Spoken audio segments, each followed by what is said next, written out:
Psalm 76. In Judah, God is known. His name is great in Israel. In Salem also is his tabernacle, and his dwelling place in Zion. There he broke the arrows of the bow, the shield and sword of battle, Selah. You are more glorious and excellent than the mountains of prey. The stout-hearted were plundered. They have sunk into their sleep, and none of the mighty men have found the use of their hands. At your rebuke, O God of Jacob, both the chariot and the horse were cast into a dead sleep. You yourself are to be feared, and who may stand in your presence when once you are angry? You caused judgment to be heard from heaven. The earth feared and was still. When God arose to judgment, to deliver all the oppressed of the earth, Selah. Surely the wrath of man shall praise you. With the remainder of wrath you shall gird yourself. Make vows to the Lord your God and pay them. Let all who are around him bring presents to him who ought to be feared. He shall cut off the spirit of princes. He is awesome to the kings of the earth.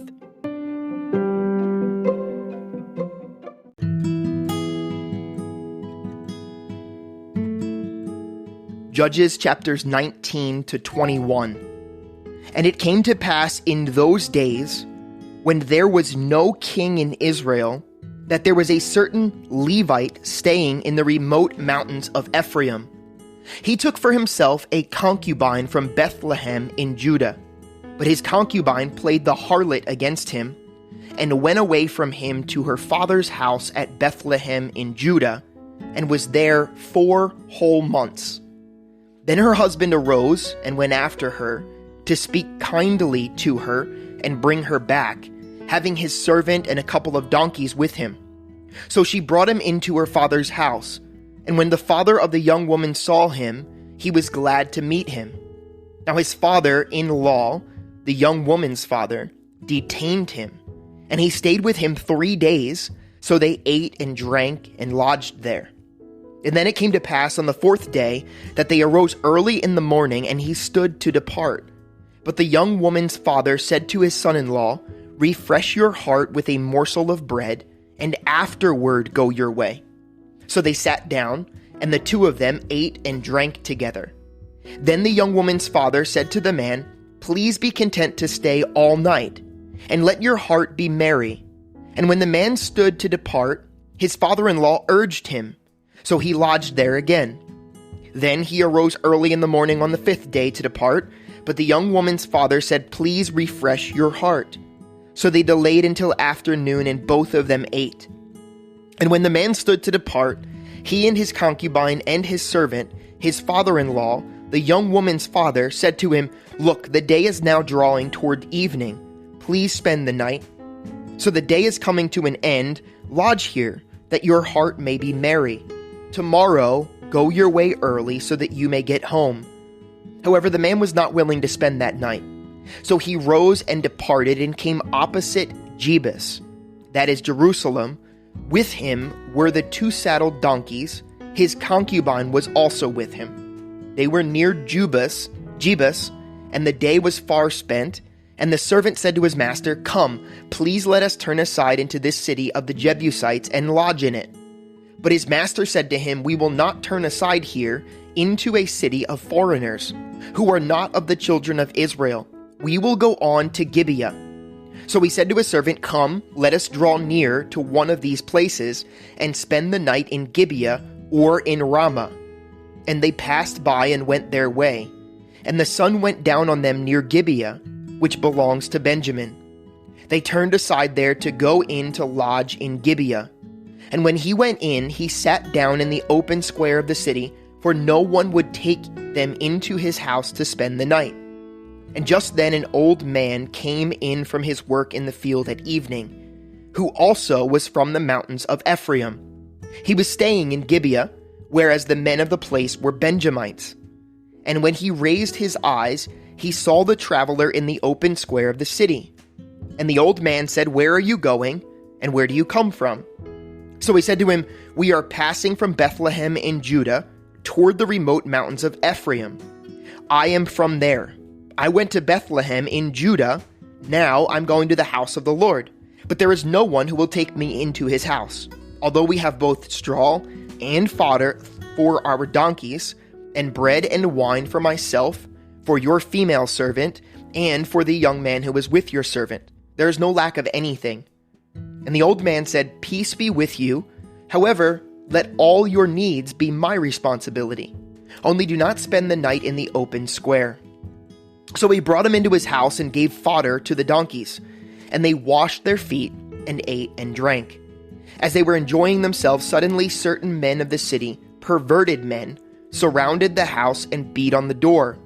They spoke to the master of the house, the old man, saying, "Bring out the man who came to your house, that we may know him carnally." But the man, the master of the house, went out to them and said to them, "No, my brethren, I beg you, do not act so wickedly.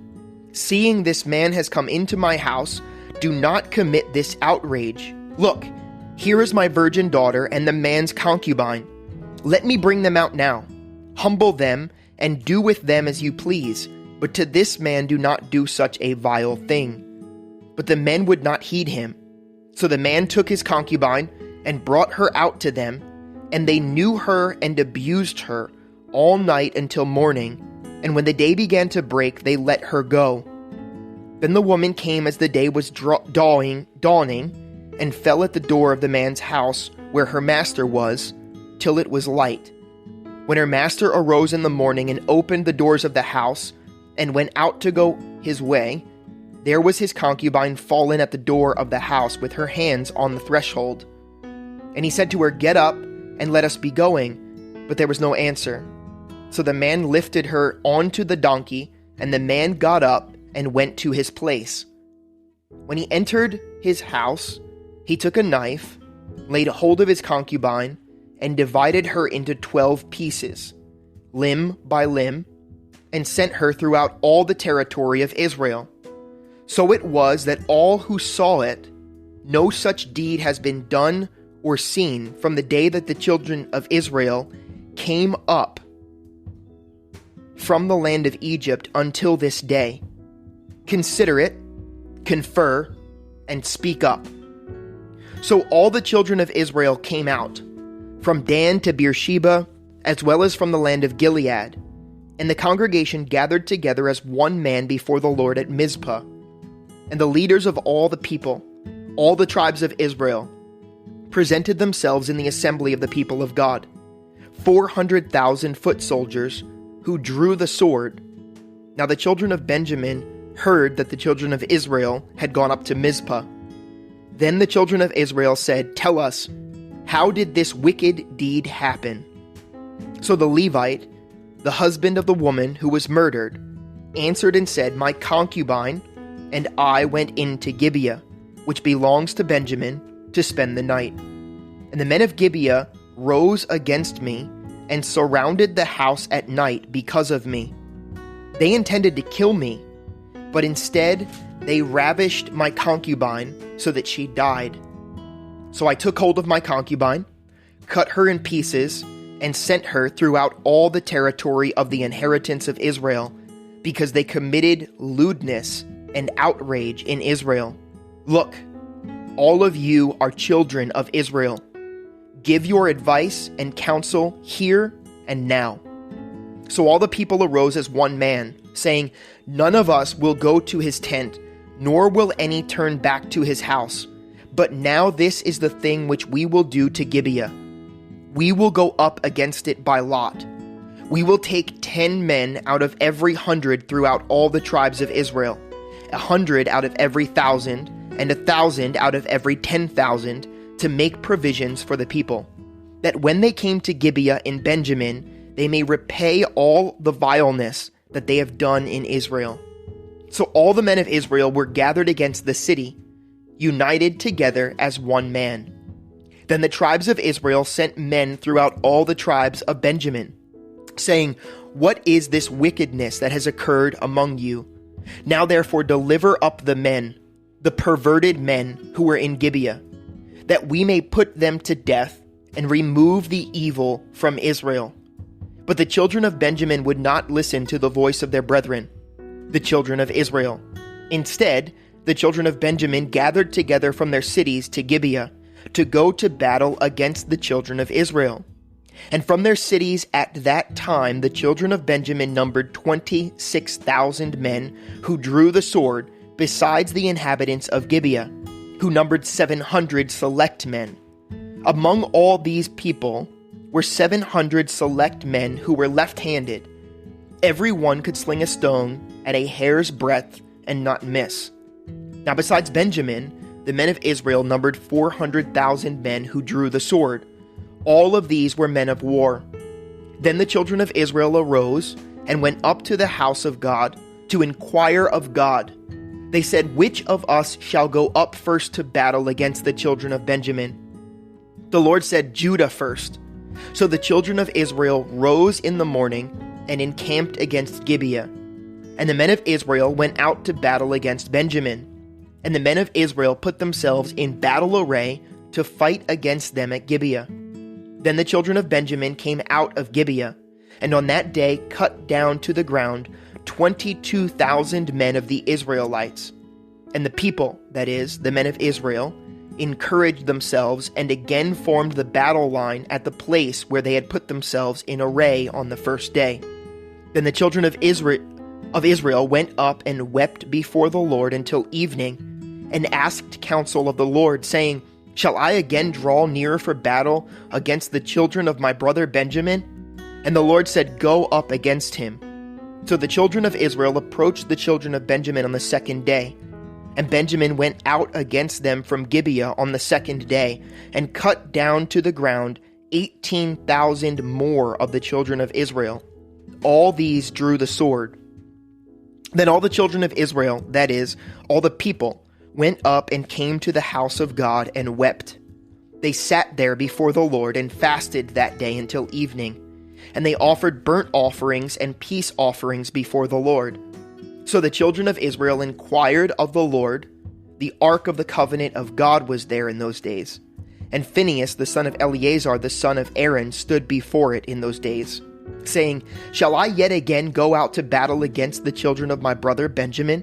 Or shall I cease?" And the Lord said, "Go up, for tomorrow I will deliver them into your hand." Then Israel sent men in ambush all around Gibeah. And the children of Israel went up against the children of Benjamin on the third day, and put themselves in battle array against Gibeah as at other times. So the children of Benjamin went out against the people and were drawn away from the city. They began to strike down and kill some of the people, as at the other times, in the highways, one of which goes up to Bethel and the other to Gibeah, and in the field about 30 men of Israel. And the children of Benjamin said, "They are defeated before us, as at first." But the children of Israel said, "Let us flee and draw them away from the city to the highways." So all the men of Israel rose from their place and put themselves in battle array at Baal Tamar. Then Israel's men in ambush burst forth from their position in the plain of Geba. And 10,000 select men from all Israel came against Gibeah, and the battle was fierce. But the Benjamites did not know that disaster was upon them. The Lord defeated Benjamin before Israel. And the children of Israel destroyed that day 25,100 Benjamites. All these drew the sword. So the children of Benjamin saw that they were defeated. The men of Israel had given ground to the Benjamites because they relied on the men in ambush whom they had set against Gibeah. And the men in ambush quickly rushed upon Gibeah. The men in ambush spread out and struck the whole city with the edge of the sword. Now the appointed signal between the men of Israel and the men in ambush was that they would make a great cloud of smoke rise up from the city, whereupon the men of Israel would turn in battle. Now Benjamin had begun to strike and kill about 30 of the men of Israel, for they said, "Surely they are defeated before us, as in the first battle." But when the cloud began to rise from the city in a column of smoke, the Benjamites looked behind them, and there was the whole city going up in smoke to heaven. And the men of Israel turned back, and men of Benjamin panicked, for they saw that disaster had come upon them. Therefore, they turned their backs before the men of Israel in the direction of the wilderness. But the battle overtook them, and whoever came out of the cities they destroyed in their midst. They surrounded the Benjamites, chased them, and easily trampled them down as far as the front of Gibeah toward the east. And 18,000 men of Benjamin fell. All these were men of valor. Then they turned and fled toward the wilderness to the rock of Rimmon, and they cut down 5,000 of them on the highways. Then they pursued them relentlessly up to Gidom, and killed 2,000 of them. So all who fell of Benjamin that day were 25,000 men who drew the sword. All these were men of valor. But 600 men turned and fled toward the wilderness to the rock of Rimmon, and they stayed at the rock of Rimmon for 4 months. And the men of Israel turned back against the children of Benjamin, and struck them down with the edge of the sword. From every city, men and beasts, all who were found. They also set fire to all the cities they came to. Now the men of Israel had sworn an oath at Mizpah, saying, "None of us shall give his daughter to Benjamin as his wife." Then the people came to the house of God and remained there before God till evening. They lifted up their voices and wept bitterly, and said, "O Lord God of Israel, why has this come to pass in Israel, that today there should be one tribe missing in Israel?" So it was on the next morning that the people rose early and built an altar there, and offered burnt offerings and peace offerings. The children of Israel said, "Who is there among all the tribes of Israel who did not come up with the assembly to the Lord?" For they had made a great oath concerning anyone who would not come up to the Lord at Mizpah, saying, "He shall surely be put to death."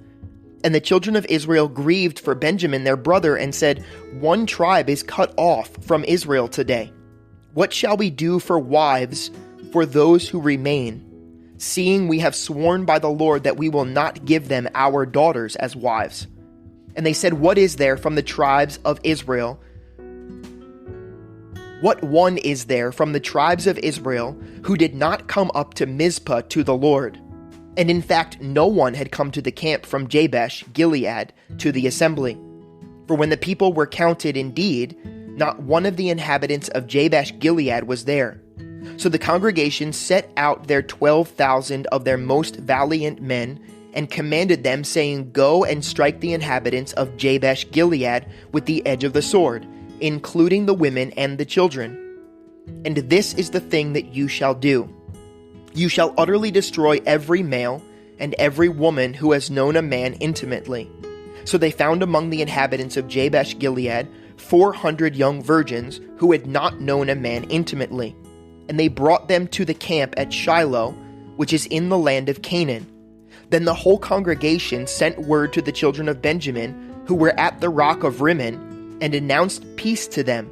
So Benjamin came back at that time, and they gave them the women whom they had saved alive of the women of Jabesh Gilead, and yet they had not found enough for them. And the people grieved for Benjamin, because the Lord had made a void in the tribes of Israel.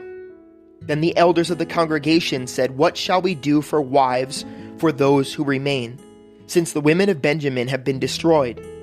And they said, "There must be an inheritance for the survivors of Benjamin, that a tribe may not be destroyed from Israel. However, we cannot give them wives from our daughters, for the children of Israel have sworn an oath, saying, 'Cursed be the one who gives a wife to Benjamin.'" Then they said, "In fact, there is a yearly feast of the Lord in Shiloh, which is north of Bethel, on the east side of the highway that goes up from Bethel to Shechem, and south of Lebanon." Therefore they instructed the children of Benjamin, saying, "Go lie in wait in the vineyards, and watch. And just when the daughters of Shiloh come out to perform their dances, then come out from the vineyards, and every man catch a wife for himself from the daughters of Shiloh. Then go to the land of Benjamin. Then it shall be, when their fathers or their brothers come to us to complain, that we will say to them, be kind to them for our sakes, because we did not take a wife for any of them in the war. For it is not as though you have given the women to them at this time, making yourselves guilty of your oath. And the children of Benjamin did so. They took enough wives for their number from those who danced, whom they caught. Then they went and returned to their inheritance, and they rebuilt the cities and dwelt in them. So the children of Israel departed from there at that time, every man to his tribe and family. They went out from there, every man to his inheritance. In those days there was no king in Israel. Everyone did what was right in his own eyes.